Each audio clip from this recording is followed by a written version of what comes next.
Hello' everyone, আৰু এটা নতুন কবিতালৈ মই ভৈৰৱী আপোনালোক সকলোকে মোৰ চেনেললৈ স্বাগতম জনাইছোঁ। আজি আৰম্ভ কৰিবলৈ লোৱা কবিতাটিৰ শিৰোনাম যোৱা নিশাৰ বৰষুণ জাক।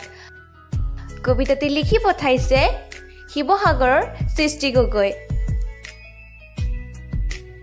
তেন্তে বলক দেৰি নকৰি আৰম্ভ কৰোঁ আজিৰ কবিতা যোৱা নিশাৰ বৰষুণ জাক।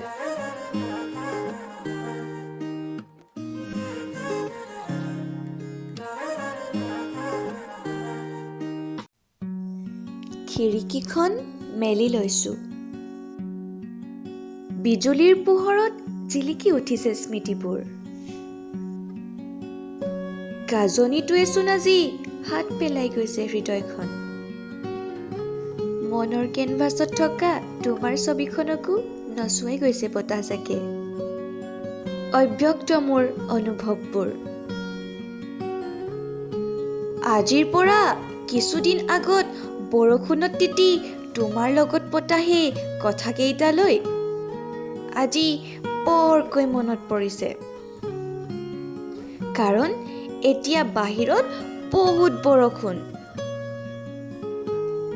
কবিতা এটাকে গোৱা নহ'লে? ইয়াৰ পৰাই আৰম্ভ হৈছিল কথা বতৰা। কালি ৰাতি বৰষুণ দিছিল জানা। নাজানো ইমান ভাগৰ লাগি থকাৰ পাছতো কেনেকৈ আৰু কিয় সাৰ পালো। বহুত মনত পৰিছিল তোমালৈ। সঁচাকৈ হৃদয়ৰ নিৰলা পদত এতিয়াও ৰিণিকি ৰিণিকি বাজি আছে সেইবোৰ কথা। তুমি মোৰ জীৱন হয় বুজিলা। শিল বৰষুণ দিছে বাহিৰত, ঠাণ্ডাও পৰিছে বহুত। বৰষুণ জাকে মুখখন ঠাণ্ডা কৰি পেলাইছে। ওচৰত থকা হ'লে হয়তো ক'লোহেঁতেন, ঠাণ্ডা নলগাবলৈ কৈছো নাই, গা বেয়া হ'ব ঐ। শুনিছা নাই? সঁচাকৈ ক'ৰ পৰা আহিনো কেনেকৈ ইমান আপোন হৈ পৰিলা গমেই নাপালো। আৰু এতিয়া তুমি বিহীন জীৱন যেন মোৰ বাবে কল্পনাৰো অতীত। তুমি নহ'লে মই নোৱাৰো। এইষাৰেই শেষ বাক্য, যি এবাৰ শুনাৰ পাছত হাজাৰ প্ৰতিবাদ থিয় দিয়াৰ পাছতো আঁতৰি যোৱাৰ কথা মনলৈ নাহেই।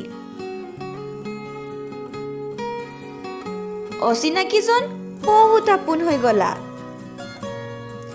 হাজাৰ খং দুখ অভিমান থকাৰ পাছতো তুমি ফাগুনৰ ৰঙেৰে মোক ৰঙীন কৰিলা।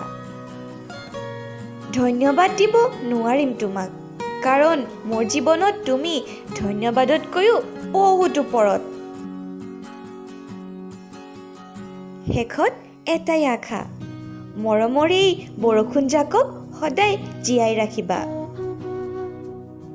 জীৱনৰ ৰঙীন দিনবোৰৰ সাক্ষী হৈ সদায় যাতে কাষতে থাকা। অভিমানী সেই নিৰাপত্তাৰে মোক যেন সাহসী কৰি তোলা সদায়। পুনৰ এটা নতুন অধ্যায়লৈ স্বাগতম। শুভকামনাৰে তোমালৈ বুলি।